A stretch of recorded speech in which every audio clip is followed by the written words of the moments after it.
What's going on, party people? It's your man, Stephen Bardo, coming back at you with another edition of Bardo's Breakdown.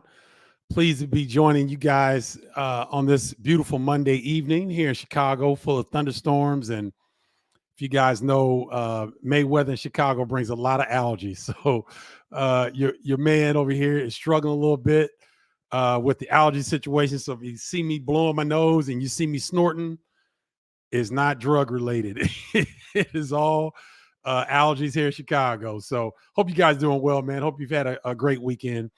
Um, some crazy stuff going on in the world of college basketball, but we're going to keep it Big Ten focused. Thanks for tuning in, guys. Make sure you go to Bardo's Tribe to get your free copy of Triple Threat, Stephen Bardo's Guide to Basketball Terminology. Fun guide to pick up on some of the hip hop and jazz lyrics and phrases that I utilize to convey what I'm trying to say about college basketball. So go get your copy there. And then, guys, do me a favor. Like, share, and subscribe to Bardo Media on YouTube. I think I was explaining to you guys that the algorithms are changing on Facebook, and we're not allowed to go live. And I think it's the page in the group on Facebook via the third-party apps that we've been able to use that Meta encourages people to use, and then they pull it away.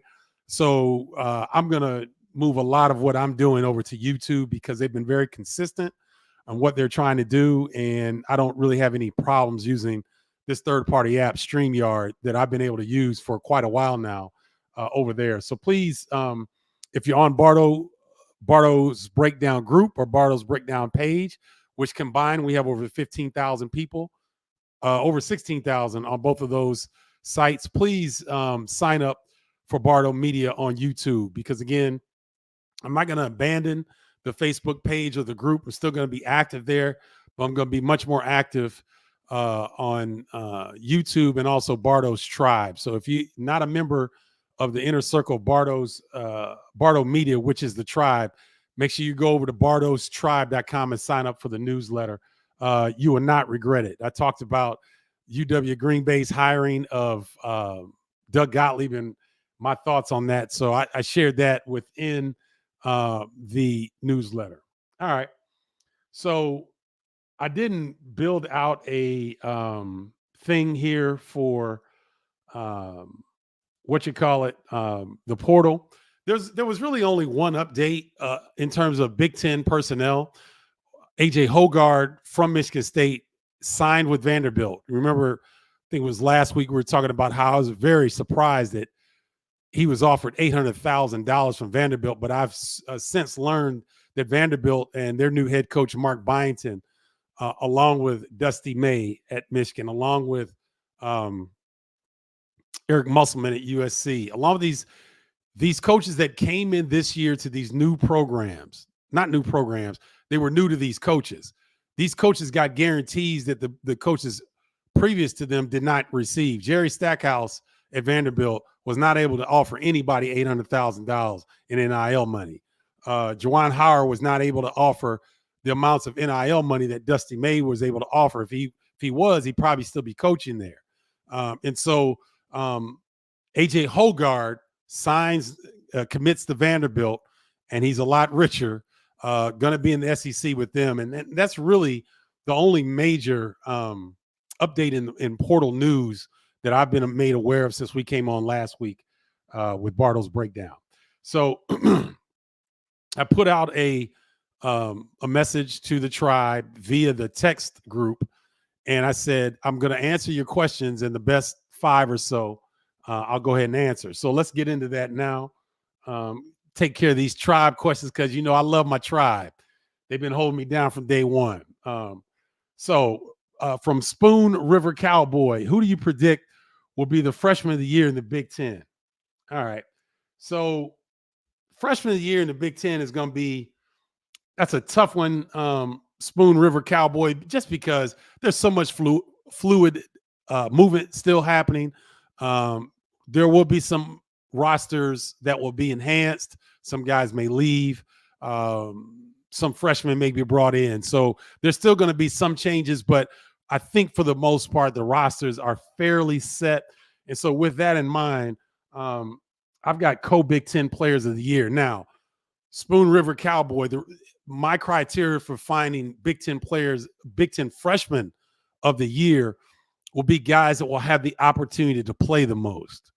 These might not be the most talented freshmen in the Big Ten this season, but to me, these will be players that have the opportunity to start right away, to impact their teams right away. And generally, when you're looking at Big Ten freshman of the year, those are the players that get the most opportunity. The Owen Freeman from Iowa, the Jonathan Blackwell from Wisconsin, those type of the Cam Christies from Minnesota. Those type of players are the guys that are the front runners for Big Ten freshman of the year. So with that being said, I've got two guys who I like for Big Ten freshman of the year, co-Big Ten freshman of the year, Derek Queen at Maryland and Dylan Harper at Rutgers. Now, you could throw Ace Bailey in at Rutgers as well, but my thing is that Dylan Harper is going to have the ball in his hands from day one for Steve Pikiell and Rutgers. And so he's going to be ball dominant. He's a big guard, guys. I mean, he is really going to be fun to watch at 6. I think Dylan is close to 6. He might be 6'7", 6'8". I think he's closer to 6'8", if I'm not mistaken, but big left-handed guy, can get downhill. I think he's an adequate shooter. He's probably got to improve his three-point shot, but everything else is at the NBA level. Derek Queen is an outstanding big. He will start at center. It will either be he or Julian Reese, but they're going to have a tandem up front. And Derek Queen can make plays at the rim, and he can make plays for his teammates. So that's why, for me, he is a guy that is McDonald's All-American, like Dylan Harper. Could he have put his, could he get some feedback from NBA guys? I'm sure he has. And, he's a guy that is a 5-star big. The ball screen action or the ball handoff action that Maryland likes to run, I think he'll be really good at, because he's very good at handling basketball and making decisions out on the floor. He can score with his back to the basket. So that's why I like Dylan Harper and also Derek Queen of Maryland. Those would be my co-Big Ten freshman of the year. So it was a great question there from one to kick it off, because one, it was a good question, and two, Spoon River Cowboy. Who's got a better handle than that? Spoon River Cowboy. I love it. So thank you for that. Next up, and it kind of goes hand in hand. That's why I kind of put them together. John Harpole. Who are the top 5 freshmen entering the Big Ten Conference this season? So, John, you made me work at it, man, and I made a decision. I'm not going to pick 5. I'm going to give you a plethora of freshmen to look at this season in the Big Ten, and no particular order, no ranking here, just freshmen I want you to look at. In addition to Derek Queen and Dylan Harper at Rutgers, here's what I want you to look at. Bryson Tucker from Indiana, I think, is a future pro. I think he's a future NBA wing. He is extremely talented, ladies and gentlemen. No one is really talking about this young man, but Bryson Tucker is a baller. Morez Johnson at Illinois, extremely athletic, physical, hard-playing, kind of a power forward, can maybe play some undersized 5. Still a little raw offensively with his face-up game, but in terms of a motor, athleticism, and aggressiveness, Morez Johnson will be as aggressive as any big in the Big Ten as an incoming freshman. His motor is that high. Kanan Catchings from Purdue is a really highly ranked 6'8", kind of 185. He played at overtime elite, so he played against outstanding competition. This guy has tremendous upside. I know Indiana, Illinois, Xavier was also looking at him. Purdue closed the gap on him, and he's got a tremendous high upside. And the fact that has a chance, in my opinion, to break into that lineup at Purdue from day one tells you something, because, guys, Purdue that's probably their strongest position, is at the wing. You're talking about Camden Heide, Miles Colvin, Kanan Catchings. You could You could possibly throw Caleb First on the wing sometimes. So, for this freshman to be thought of as one of the top freshmen coming in, he's got a lot of upside. Kanan Catchings of Purdue. I mentioned Dylan Harper. Ace Bailey of Rutgers is a high wire act. This young man has got game. I mean, can get downhill, can score from three. And the thing that I like about him, he's got a lot of moxie. Oh, this kid is confident. He goes hard. He talks a little trash. His body's going to fill out a little bit more, but he plays so hard that when you look at his body can fill out. Obviously, he'll get stronger in a Big Ten weight room with the Rutgers strength coach, but he's got a little bit of old school throwback moxie, and he gets downhill. He'll dunk on you. He'll tip dunk. He'll offensive rebound. He'll get in the lane. He gets paint touches. Defensively, he takes chances. He's a guy that was uber skilled in high school. So a lot of those guys, they weren't asked to sit down defensively, and he may not know how to play defense, but he'll know how to play defense with Steve Pikiell because, Steve Pikiell demands that. So Ace Bailey of Rutgers, a very, very talented incoming freshman. Already talked about Derek Queen. I think he could be a co-Big Ten Freshman of the Year along with Dylan Harper of Rutgers. Daniel Freitag of Wisconsin. Now, he's not a lot of people are talking about Daniel. But believe me, people knew about him around the country. Baylor, Cal, Iowa, Iowa State all came calling for his services, and Wisconsin beat out all those teams for this 6'2", 195-pound point guard. He's going to get the keys to the Wisconsin program due to the fact that Chucky Hepburn has moved on to Louisville. So Daniel Freitag is going to be one to watch. I'm going to be interested in seeing him. I haven't seen a lot of film on him yet, but I'm interested in seeing if he can make a seamless transition. And that's a lot of pressure coming in as a freshman point guard, but I think he's up to the task. Another freshman that I couldn't fit on that banner is Zoom Diallo. It might be Jallo, might be Diallo. This guy is a 6'4", 190-pound point guard, kind of a lead guard. Look at the teams that were on his list. Alabama, Arizona, Florida State, and Cal Poly was in there as well. But Alabama, Arizona, and Florida State and Washington end up closing the deal. So Zoom Diallo or Jallo is one that you need to watch for Washington. So keep your eye on those freshmen. Thank you for that, John Harpole. From Kenneth Elief, to win you need 3 or 4 consistent scorers. Who do you see on Illinois' current roster that most likely would fill those roles for the team?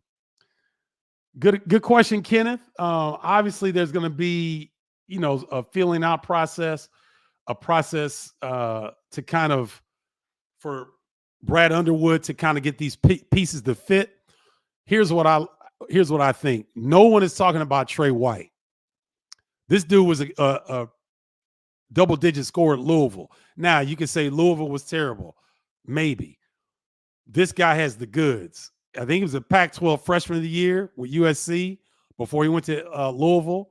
Not Pac-12 Freshman of the Year. I think he was all Pac-12 at USC.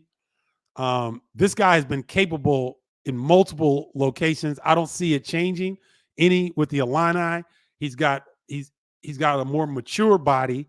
He's probably going to be one of the more athletic players on the team, and he knows how to score. So he'll be one of the leading scorers, in my opinion. Ben Humrickhouse, I think, will be a double-digit scorer for the Illini.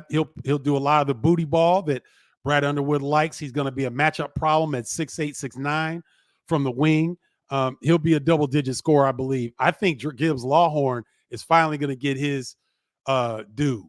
He's going to be able to score the ball. He'll probably be, along with Humrickhouse, one of the better floor spacers that the Illini will have.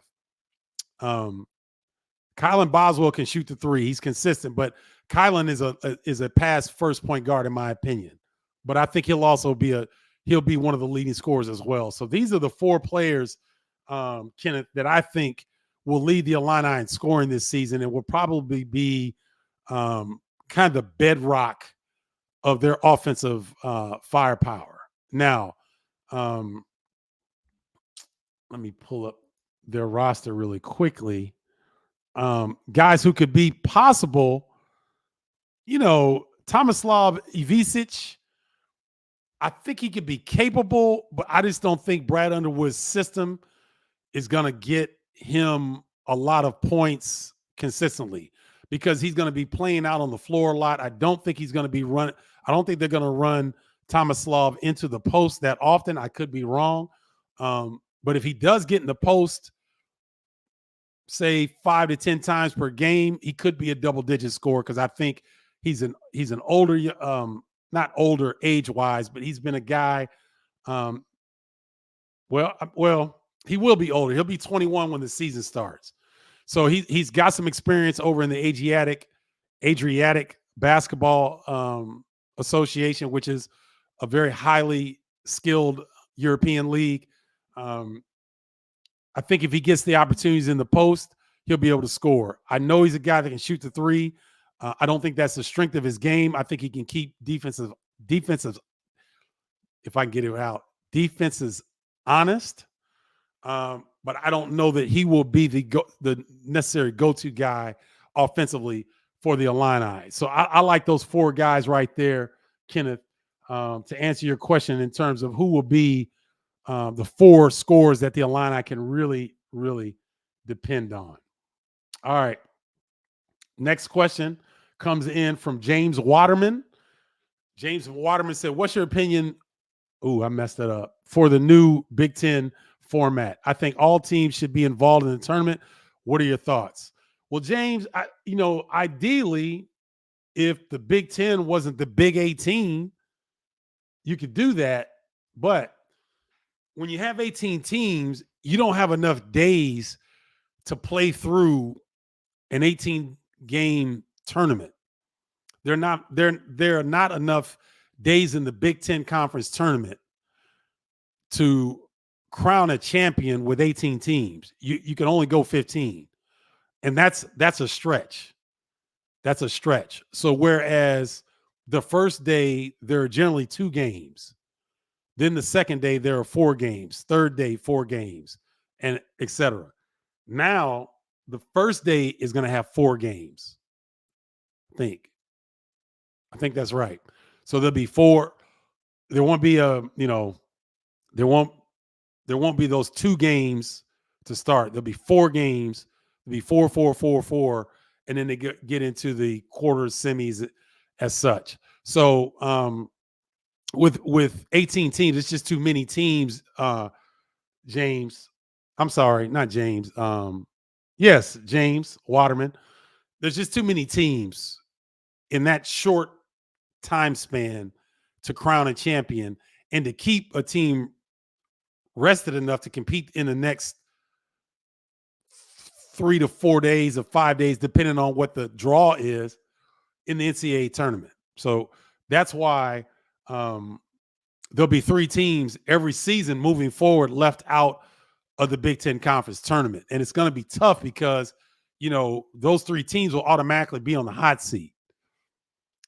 That is one of the casualties of conference realignment and conference expansion, in that the Big Ten just becomes an incredible gauntlet of teams that you've got to figure something out in that tournament. And that's what they had to do in order to just have the best outcome they could have with the 4 teams joining the new Big Ten Conference. Thank you for that, James Waterman. I appreciate you. Up next is James Coomer. James is a big-time supporter of Bardo's Breakdown. I always appreciate him, as are the other gentlemen that asked the questions before him. Who are the top 5 Big Ten teams as they stand now? Purdue Boiler alum Brent Russell asked a similar question. And Brent Russell was in the same class as Matt Painter at Purdue, and he was also a member of the brass band. So big ups to Brent Russell.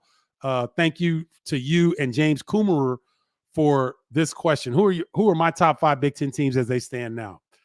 Again, so early, but this is good to project, right? And I'm gonna give you 6 because I threw Illinois in at 6. Number 1 is UCLA. Mick Cronin had a terrible year. They had a terrible season last year. To his standards, he would agree. It's not up to Mick Cronin or UCLA standards, but boy, did they flip the script. They overhauled the roster, and I'm looking at their roster. They have about 12 guys that could start, like literally.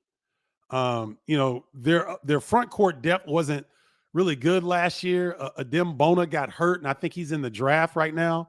I don't think he's coming back. But they were really banged up. But you're talking about a team that's so deep that Sky Clark in the transfer portal comes to UCLA. They don't have him starting. They got Dylan Andrews starting as the lead guard. Kobe Johnson coming over from USC. Lazar Stefanovic was there last year. Tyler Bilodeau is a very skilled big from Oregon State. And William Kyle III came in from South Dakota State, I believe, the pogo stick. This young man is an athlete. And so they've got Sebastian Mack, Sky Clark, Trent Perry, Dominic Harris, Ada Mara, and Brandon Williams all on the bench. So UCLA is loaded, guys, and I like them to be the number 1 team. Number 2, you guys have heard me talk about Indiana, what they've done in the transfer portal, and how Mike Woodson has flipped the script on his roster. Excuse me, y'all.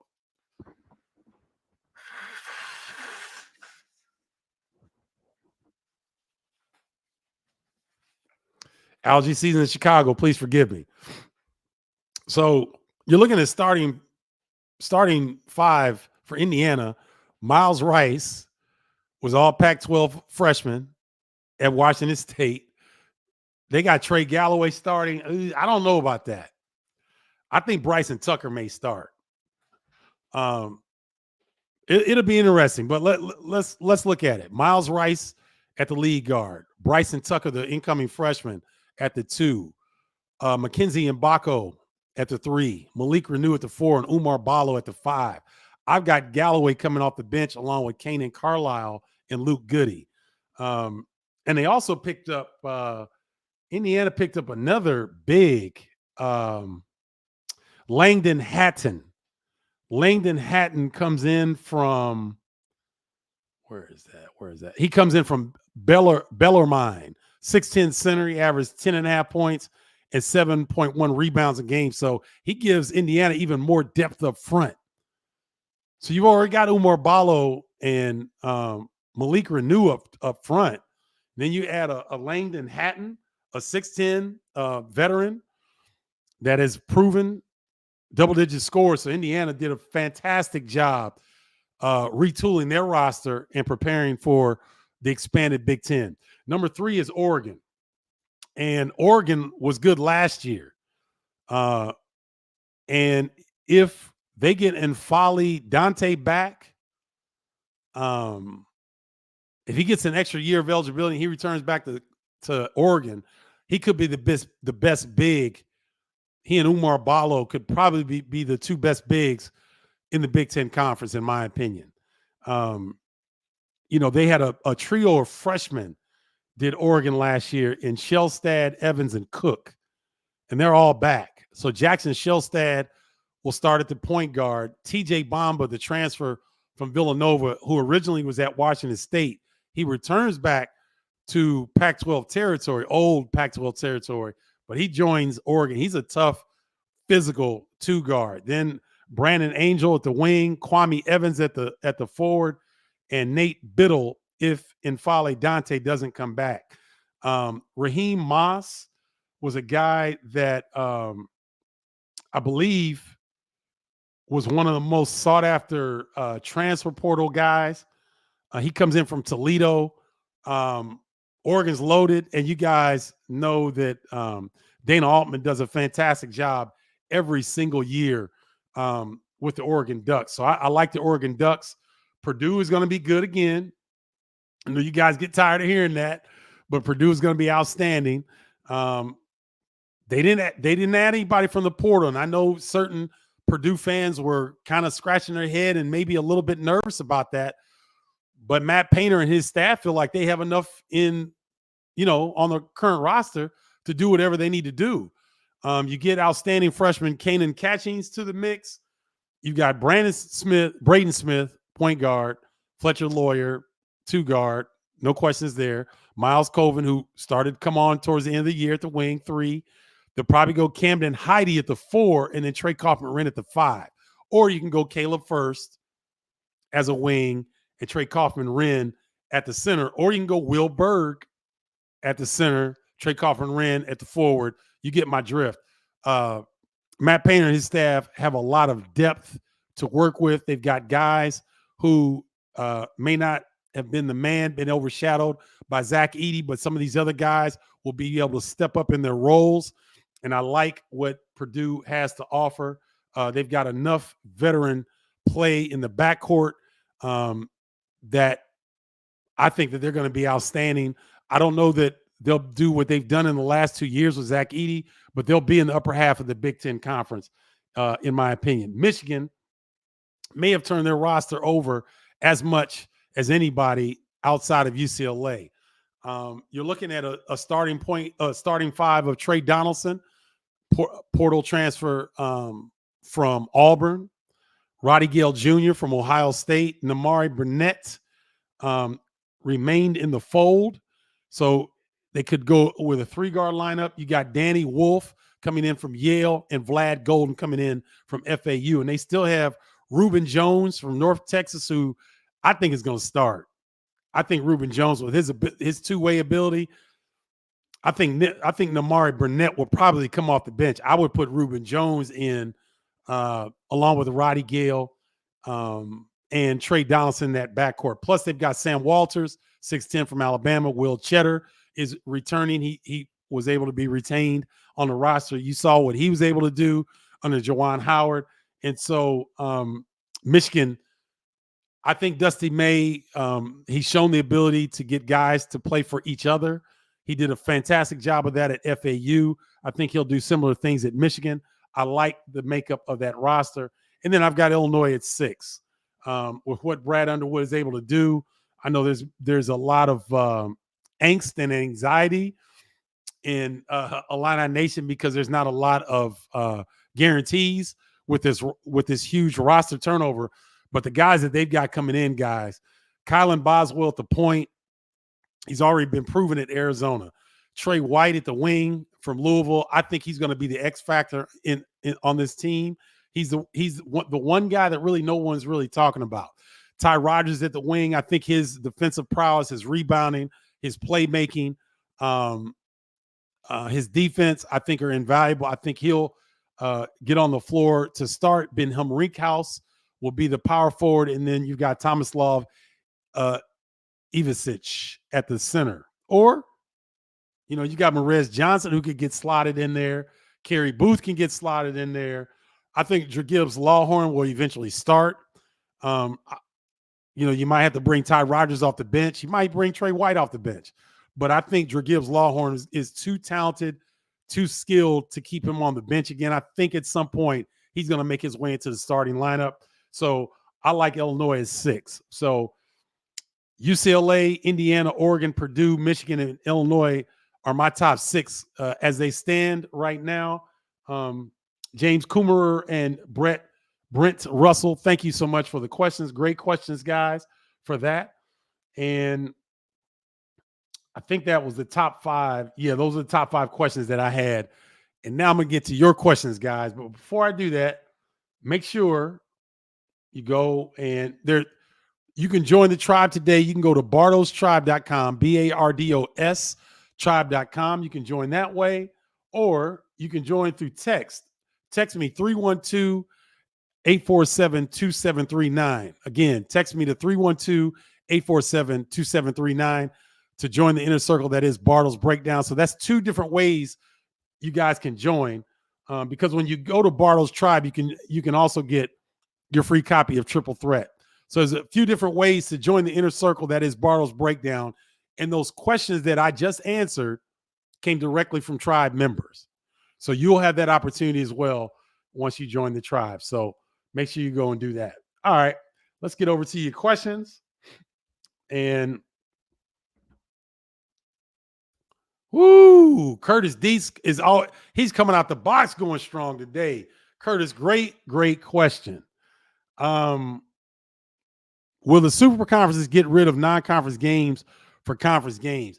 I know the coaches may not want to do it, but I don't know that they'll get rid of non-conference games, Curtis, but I think the days of Illinois playing Western Illinois, Eastern Illinois, FAMU in the non-conference, those days might be over, ladies and gentlemen.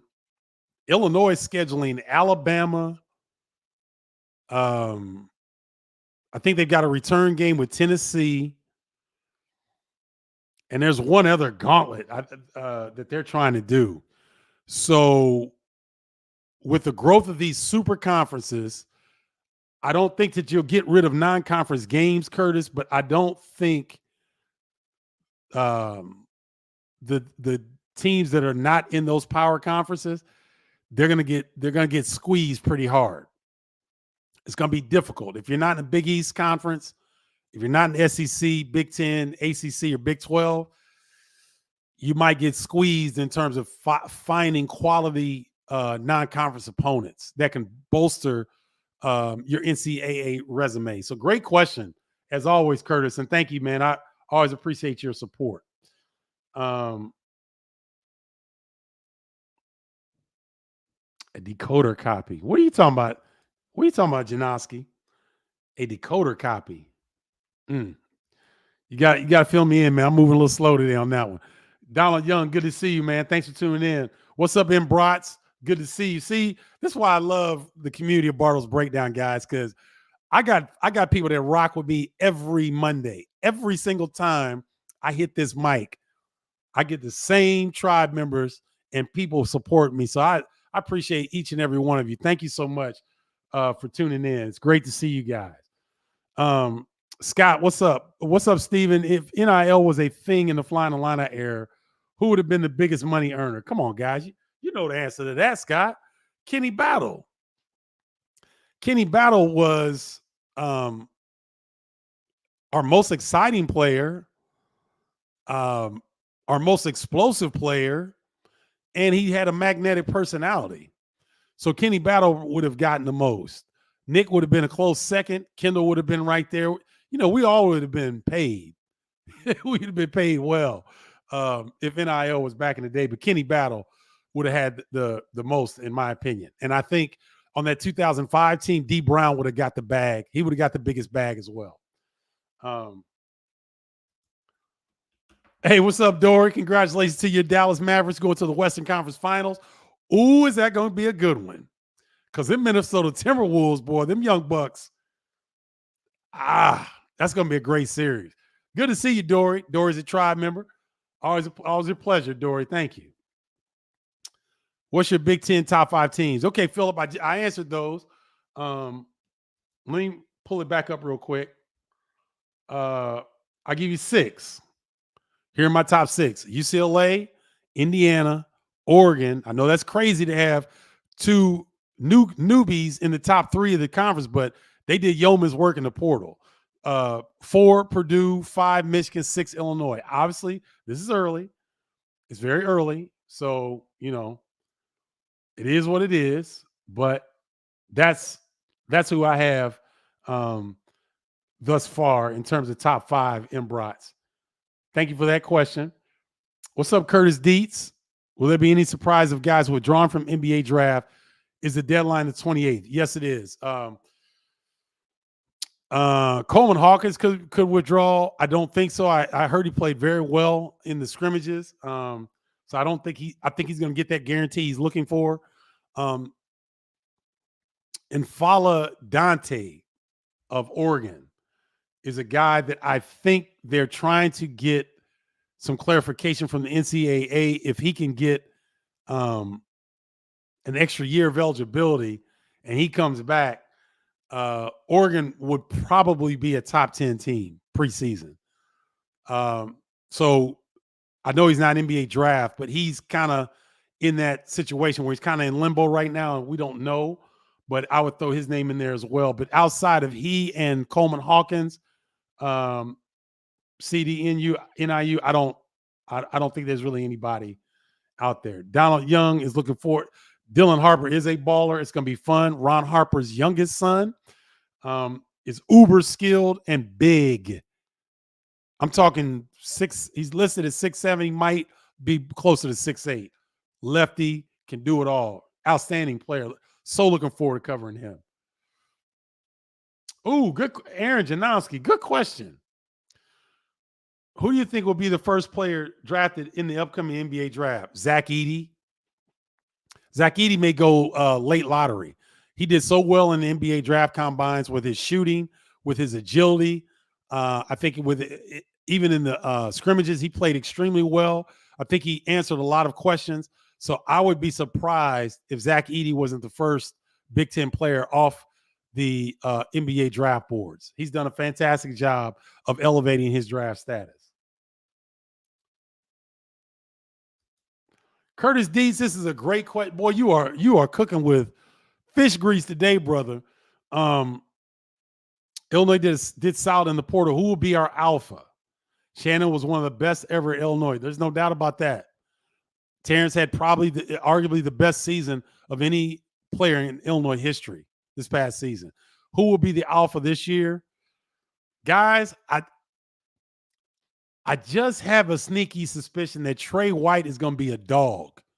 I'm telling y'all, nobody's really talking about him. I've been looking at film. I've been talking to people. I think Trey White could be that alpha. He could be that dude that comes first through the door. Kylan Boswell will be in the mix for that as well. Just with his demeanor, with what his experience at Arizona. He grew up in Champaign, so he understands the block eye. He understands the fighting the line. He kind of understands. I think he's going to be emboldened now that he gets to wear that jersey. So those would be my two choices. I think Trey White or Kylan Boswell will be the alpha for the Illini. But great question, Curtis, because I know there are a lot of people who are wondering the same thing. Aaron Janowski, I announced Morez Johnson at Proviso West Holiday Tournament. He was on our all-tournament team. I think everywhere he played, Aaron, Morez Johnson was on somebody's everything team because the dude just plays hard. That's a skill now. It wasn't a skill when I was playing a couple years ago, back in the day. But now playing hard is a skill, and he has it in spades. So I like this young man. I like what he's going to be able to provide for the Illini. Randy Olson is spot on, guys. Listen to this. Bryson Tucker is a huge signing for Indiana. He said huge. Okay. Under the radar a little, but people will know about him shortly after the season starts. He will make an impact on the Hoosiers for sure. Randy Olson knows his basketball, ladies and gentlemen. Bryson Tucker's a pro. His dad was a pro. I don't think he was an NBA pro, but he played overseas. He kept Bryson out of the AAU circuit for a long time. That's why a lot of people don't know about him. This part of basketball is screwed up to me, that a kid this talented, if he doesn't go EYBL, he doesn't go on these major AAU circuits, he doesn't get ranked. That's laziness. That's pure laziness on the part of college scouting. Get off your, you know what, and go in the weeds. Look around. Bryson Tucker has been a top player for 3 or 4 years in high school. And yet his dad didn't want him in some of those AAU scenarios, kept him out, worked on his body, got his core strong. Then he goes to, I think he went to Mount Verde Academy and showed up and showed out. This kid is a future pro. So Randy Olson knows. Thank you, Randy. You spot on with that. I know people every time I keep talking about Indiana, I keep talking about Bryson Tucker, and people think I'm crazy. I'm not, guys. I know what I'm talking about, and so does Randy. Thank you, Randy.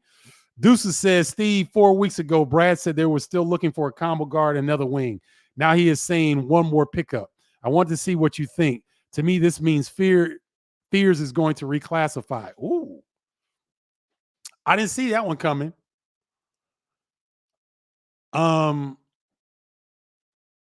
Yeah, I mean, it could definitely happen. I still think, guys, let me see if I still got that list up here. I still think, and I haven't heard it yet,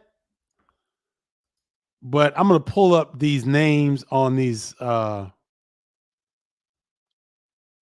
on these the guys that were in the transfer portal who are big time scoring wings.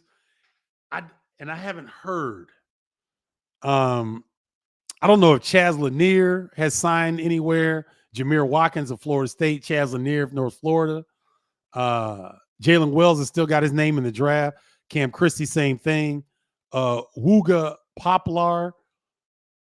I don't know, but I think these guys are still available. So there are a few guys still in the portal. I hadn't heard anything about Fears reclassifying, but it's definitely a possibility. And if he does reclassify, that gives the Illini an outstanding guard because a lot of people think he's a lot better than his brother. He's got more offensive upside than his brother. So that'll be fun to watch. Let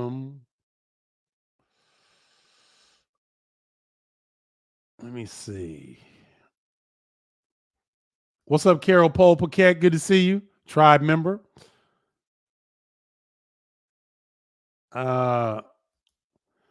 Donald Young, the big kid from Peoria who's going to Rutgers, is going to be a player. I think his last name is Lathan. Played Morez Johnson, very tough. All right. Let me pull up Rutgers here. Is it Jordan? No, that's a guard. They don't even. Let me hold on for a second. Let me pull up Rutgers. Let me pull up their roster and see if they have them listed yet. Because some of these schools are getting smart, ladies and gentlemen, because they don't want to update their rosters yet because things are still a little bit fluid. I'm not familiar with that big Donald, but I'm not doubting you, and I'm gonna look him up because I need to know who this is. But I'm not familiar, but I'm not doubting you at all.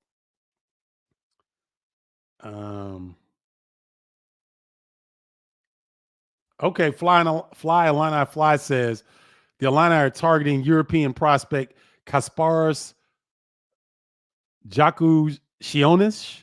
Good player, great potential. So Brad Underwood and his staff have done a really good job of going overseas. Obviously, they got Ivicic, Tomislav Ivicic. They were going after Igor Demon, and I don't know. I haven't heard any updates on that. And then Fly Illini Fly is all over. He's all over this stuff, guys. He does his research. He says Jameer Watkins is likely going to stay in the draft. Young man from Florida State, who would have been he was the top wing prospect in the portal. Looks like he's going to stay in the draft. So this young man Kasparas, I need to do a little bit more research on him to see what he's bringing to the table. Yeah, Hoop Baller Scoop. AJ Hoggard is committed to Vanderbilt, so he's going to be in the SEC this year, and good for that young man because it's reported he got offered $800,000 in the portal. So good for AJ Hoggard. Hopefully he can get a fresh start, and he and Mark Byington can get along better than he and Tom Izzo did. What's up, Rich Dre? Bardo, over the last 5 seasons, who's been the most successful Big Ten team in terms of Big Ten titles, total wins? It goes between Purdue and Illinois in terms of the wins in the last 5 years, but for titles, I believe that is Purdue. So Illinois, Purdue have kind of gone back and forth in that. I believe I got to look that up. I think Purdue for the titles and Illinois for the wins. Rich Dre, if I'm not mistaken. I think that's how it goes. Good to see you, Rich. Thanks for tuning in. Um,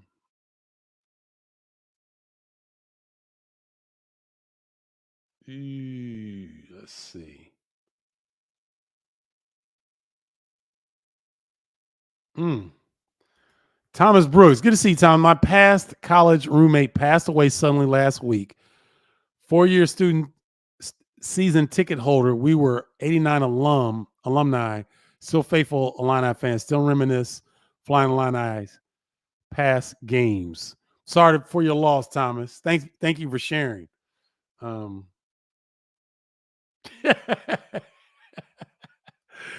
my bad, Justin. Man, it's Chicago allergy season, bro. I'd rather blow my nose than have snot dribble down while I'm talking. That's not a good look either. Apologize for that. Big Ten has had great teams in those years. You got to have luck, you got to have pros, and you got to have health. That's all I can say to that, Justin.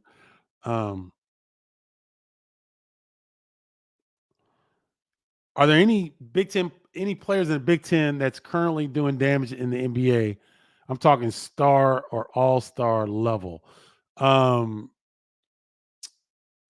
Jackson Jr. at Memphis. I think he was an all-star for Michigan State. I think he was an all-star. Gary Harris has been playing forever, former Michigan State Spartan down in Orlando, along with the brothers that played at Michigan.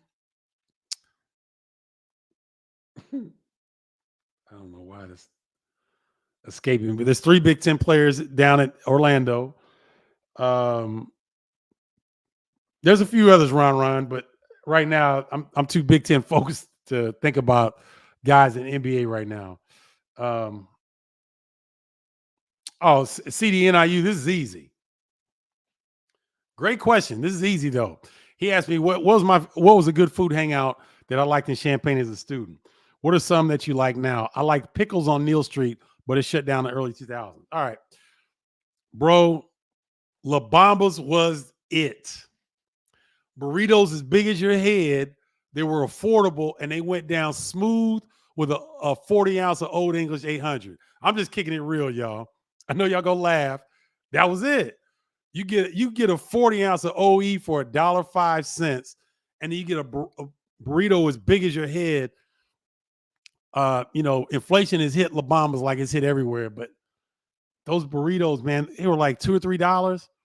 So, man, for under $4 or $5, you can get buzzed and full for under $5. So La Bamba's was a spot. And CDNIU, there are a lot of nice spots in Champaign-Urbana right now. Guess where I still go almost every time that I go and do a game in Champaign? Almost every single time. And I don't even eat meat like that anymore. I got to get that steak burrito, baby. I got to have it.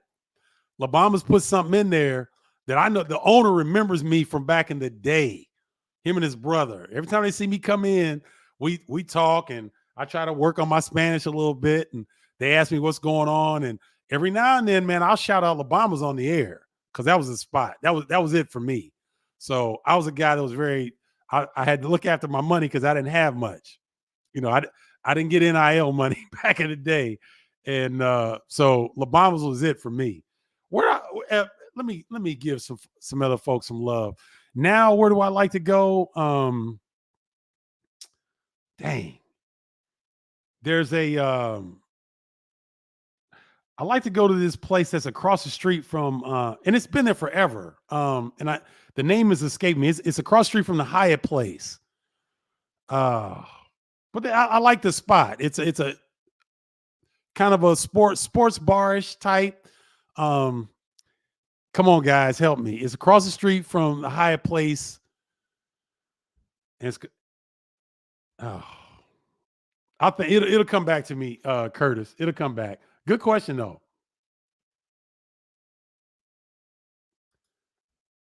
Dory, it's on record. Coleman stated that if he gets a certain guarantee in the NBA, he's gone.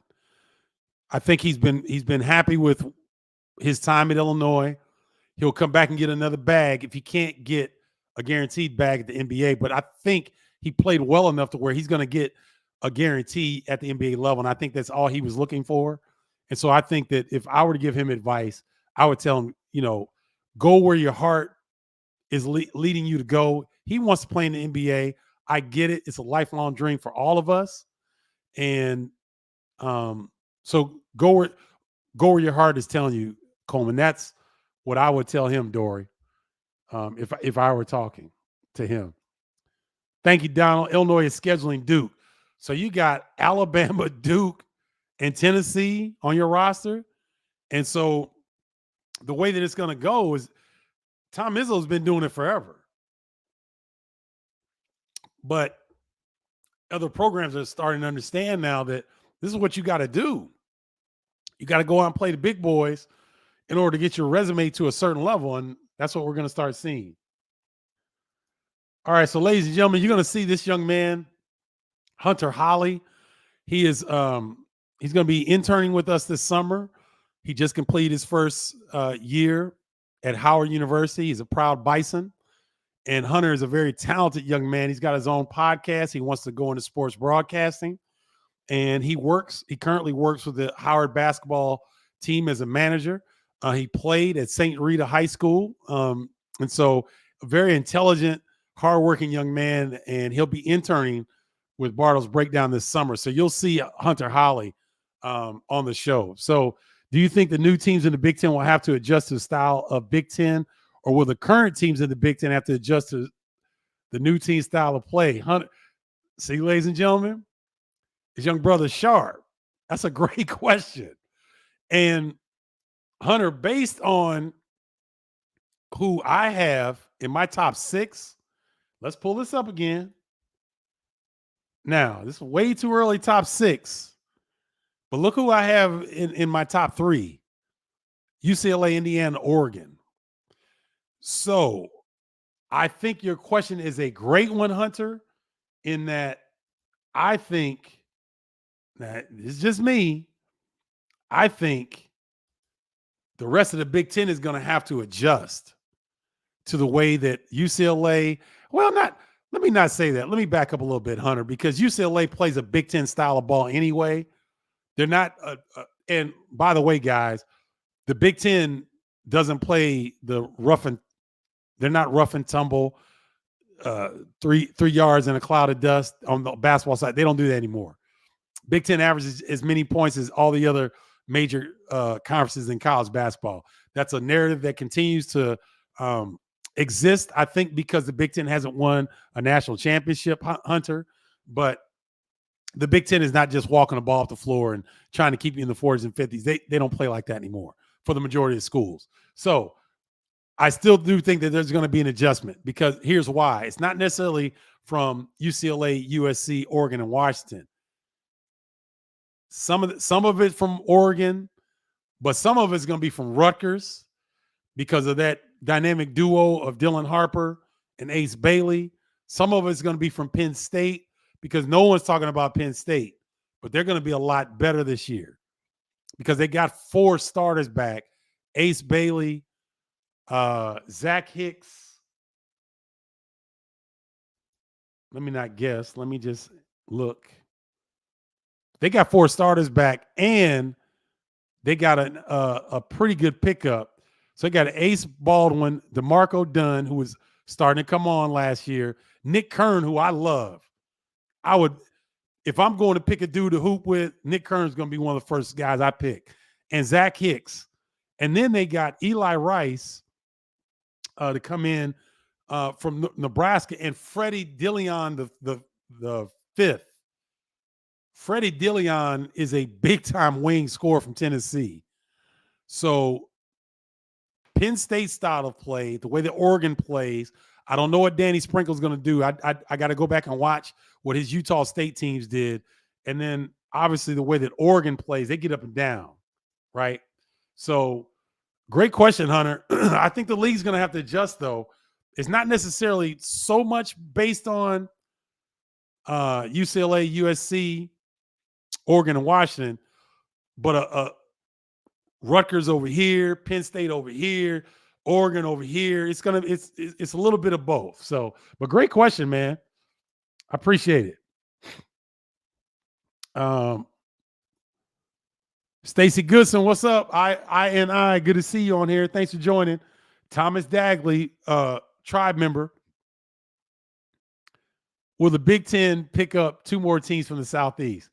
Thomas, you've been doing your research, haven't you? I've said for 3 years, guys.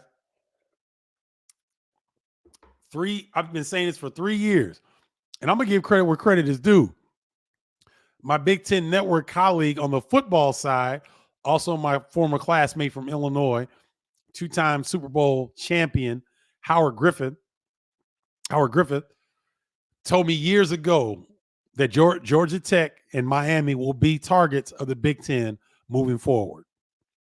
Those are the 2 largest television markets that are available that aren't quite locked in because, as you guys well know, the ACC is going through some issues with Florida State, Clemson, and I think now North Carolina has kind of gotten into the fray a little bit in terms of where is this conference heading? Are we falling behind the other conferences? So the ACC is under a tremendous amount of pressure right now, and the likelihood of them staying intact is, I don't know. I don't want to guess, but they're not on solid footing. Let me say that. So if they're not on solid footing, the 2 largest television markets that are left are Miami and Georgia Tech, Miami and Atlanta. And Howard Griffith told me this 5 years ago. This was before, the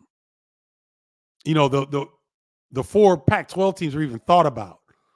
This was a while back, and it makes sense because if you look at what the Big Ten has done from an expansion standpoint, the SEC went and got programs. Texas A&M, great pickups, great pickups. Oklahoma, who am I missing? They went Oklahoma, Texas A&M. The SEC expanded that way, right? And those have good markets as well, good TV markets, but none like Los Angeles, Seattle, New York with Rutgers, DC with Maryland. Those are huge television markets. And the biggest television markets that are left are Atlanta and Miami. So that's why I think Georgia Tech and Miami will be 2 teams, 2 programs, Thomas, that the Big Ten has not only had their eye on, but that if they want to expand, I think that those will be the 2 teams that will be the target.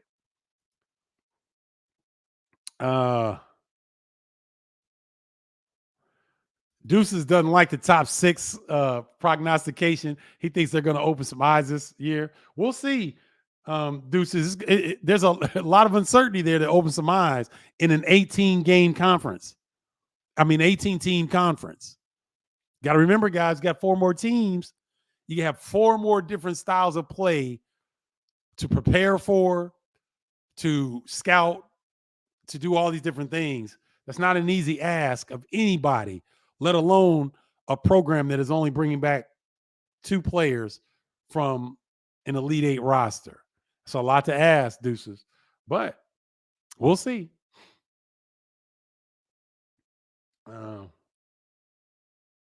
Okay, Fly Illini Fly is in Dallas as well, so you need to hook up with Dory down in Dallas because there's a nice contingent of Illini alums in the Dallas-Fort Worth area. So you guys need to connect. Ooh, Philip, good question. What current Big Ten player do you think will join you and Hummel as former players calling games? Wow. You're saying current Big Ten player. That's a hard question, Philip. One that I'm not even going to venture into right now. Great question, but that's a difficult one. I'd have to go back and remember the guys who did well in interviews and things of that nature. And that would make brain explode right now. But thank you for the question, and thank you for always tuning in. I appreciate you. This is funny. This is my man Andrew Moody, who rocks with Bardo's breakdown. He's I think he's going to his sophomore year at Clemson. Very intelligent guy, very smart. What cars would the flying Illini be driving if NIL was a thing back in the 80s? Hope all is well. Andrew, the flying Illini had cars without NIL. And I'm gonna leave it there. So the fact that we had cars without NIL, if we had NIL, you might have seen some Maseratis, or I'm not lying. You would have seen the highest end cars that were available at that time. One or two of my teammates probably would have had them. So we had cars, but mine was a used Toyota Corolla that I drove for 7 years after college. It was used when I got it my junior year, and I put 9 years on that bad boy, the stretch mobile, and I was proud of it. Great. I was glad to have it.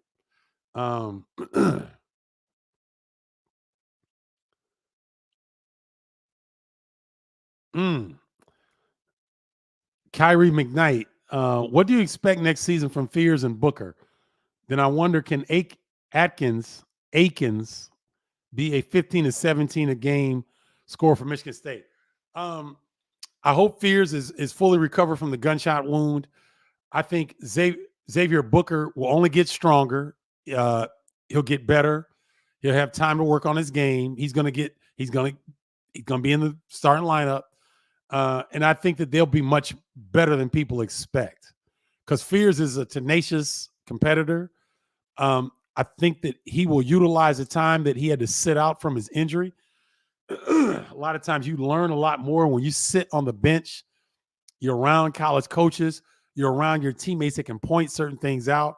You can see different things on the floor when you're not expected to play. So I think Fears will be much better. I expect Booker to possibly be an all Big Ten performer next year, because he's going to be able to get ample playing time.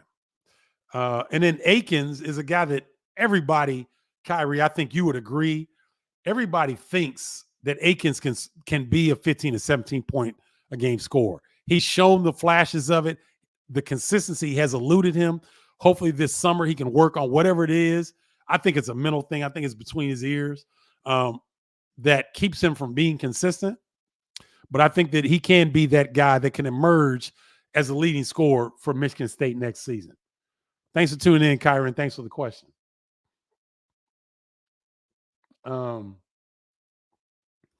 Deuces says Fears is tearing it up in EYBL. He may reclassify. We'll see. We'll see.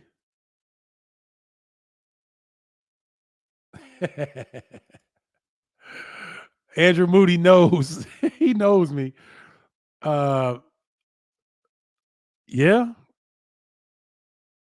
Good point, Andrew. Thanks for pointing that out, man. Bardo gave Boo Booey, Marcus Domask, and Ron Harper Jr. dog status. They all lived up to it. My man. Appreciate you, Andrew, for dropping that knowledge, bro. Thank you. Do you have a dog? Do you have an underdog in the portal? If so, who is it? Also, who would you like the Illini to go after to complete this roster? I think Vlad Golden at Michigan is going to be a stud. I like the kid. I like the young man from North Texas. I like to give you guys that aren't obvious picks. Reuben Jones is going to be a player at Michigan. He's a guy that is going to get it done. Let's see who else in the portal.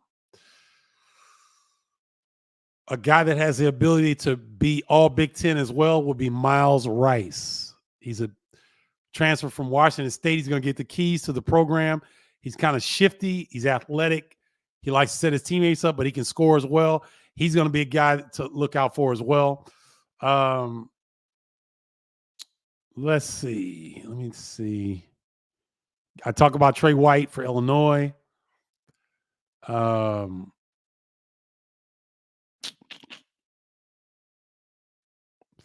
Give me a second, Carol. Oh, people forgot about Michie Johnson. Michie Johnson started his career at Ohio State. He went to South Carolina. He really got his confidence up. He's back at Ohio State.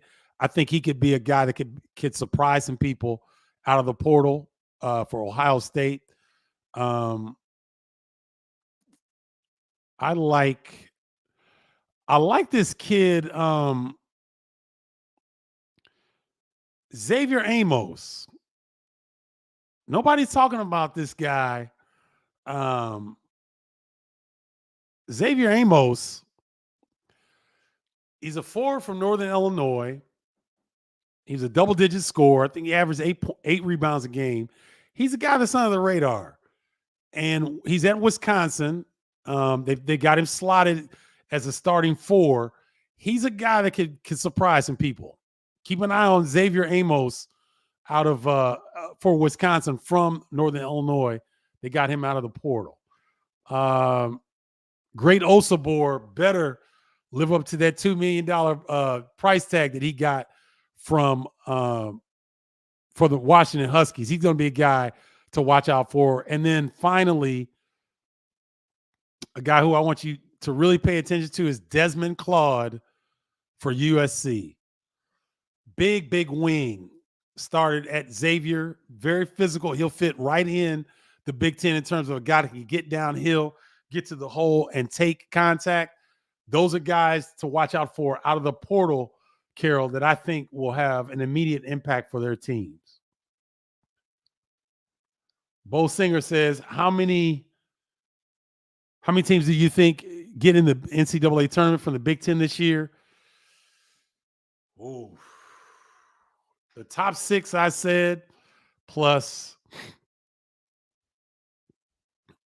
I think if this kid, Jalen Leach from Fairfield, is a point guard that Northwestern got out of the portal, guys, Northwestern brings back 4 starters. And Luke Hunger and Justin Mullins, who both played minutes last year. Mullins was a little shaky to me.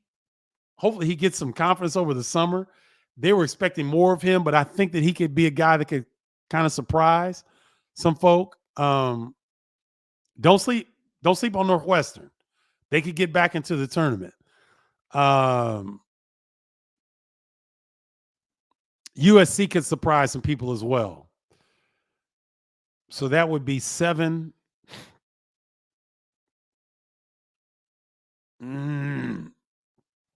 I'd be surprised if there were not. I'd be surprised if half the programs, if Big Ten didn't get 9 or 10 teams in, I'd be surprised. Just right now.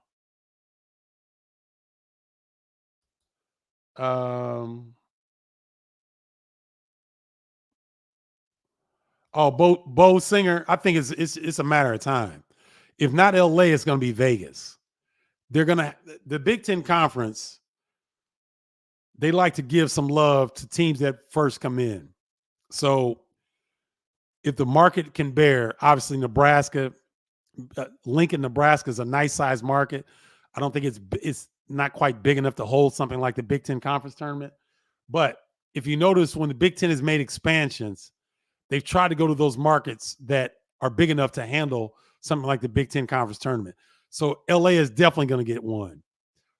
Seattle would be interesting because I love Seattle. I love the city of Seattle.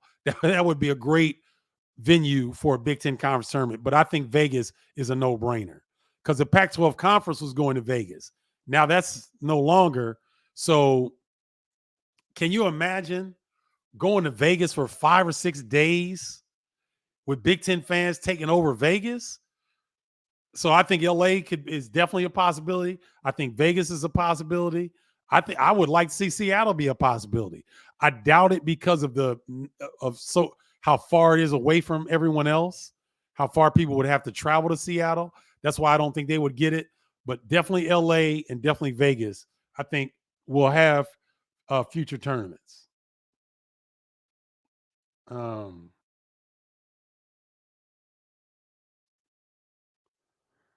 Yeah.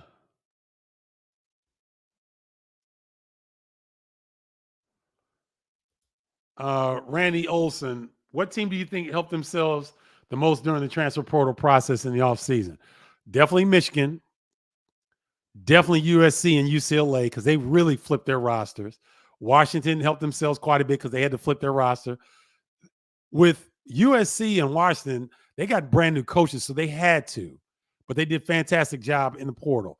UCLA did a great job in the portal. Michigan did a great job in the portal. Indiana did a great job in the portal. So I would say USC, UCLA, Washington, Indiana, and Michigan probably did the best out of retooling their rosters out of the portal. And Illinois would be an honorable mention in there as well.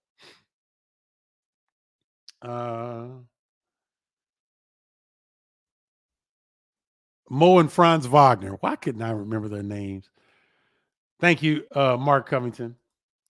Mo and Franz Wagner. There you go.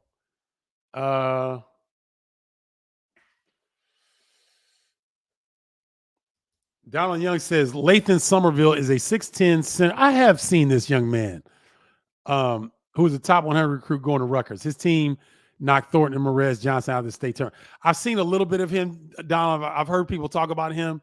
It's going to be interesting to see that 6'10 center gets all the way to Rutgers from the Midwest. That indicates that he was either under the radar or the Rutgers opened up a bag for this young man, because generally when 6'10 guys can play that well, Lathan Somerville, let me look him up, because he's been in the fold with them for a while now. Let me look him up real quick.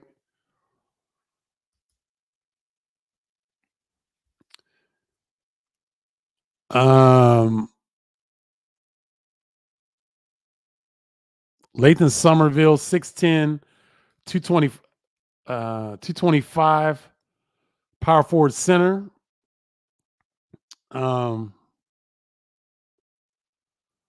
Peichel said he comes from a fantastic basketball family.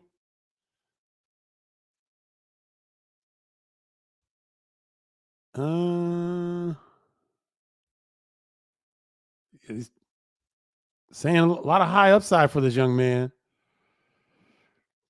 And he says that Somerville is more of a mid-post.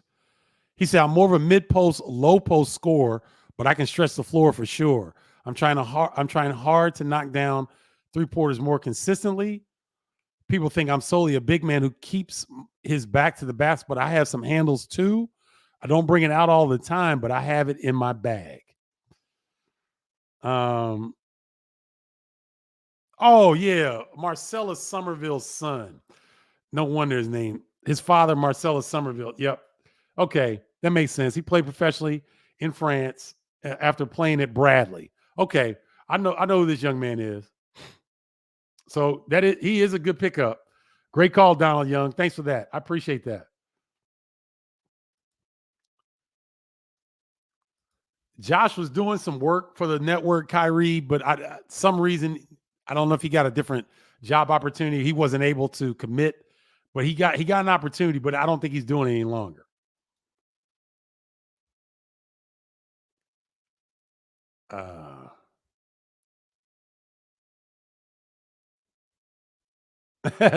James Coomer says Guido's is the restaurant. Guido, there it is. That's what I was talking about. Guido's. I like going to Guido's as well. That's an old school spot. They have good food. The beer is cheap. They got plenty of screens. They got good service. Thank you, James. I appreciate that.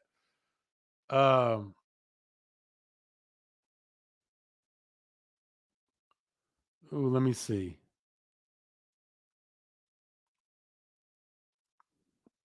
Oh, Deuces, we can definitely meet, bro. That's not a problem. We're gonna have a Bardo's breakdown get together. So hopefully I'll see you then. All right, guys. I think that's it. Thank you for tuning in. You guys made this fun because I was concerned that there wasn't much to talk about today, but you guys made it, as you always do, a great time coming on Bardo's Breakdown. So thank you guys for tuning in. Make sure you go and get your free copy of Triple Threat. Go to bardostribe.com, BARDOS tribe.com. Sign up for the newsletter and get your free copy of that today. Make sure if you want to sign up to the tribe via text me 312-847-2739. That'll do it for this edition of Bardo's Breakdown. Until next week, holla, y'all.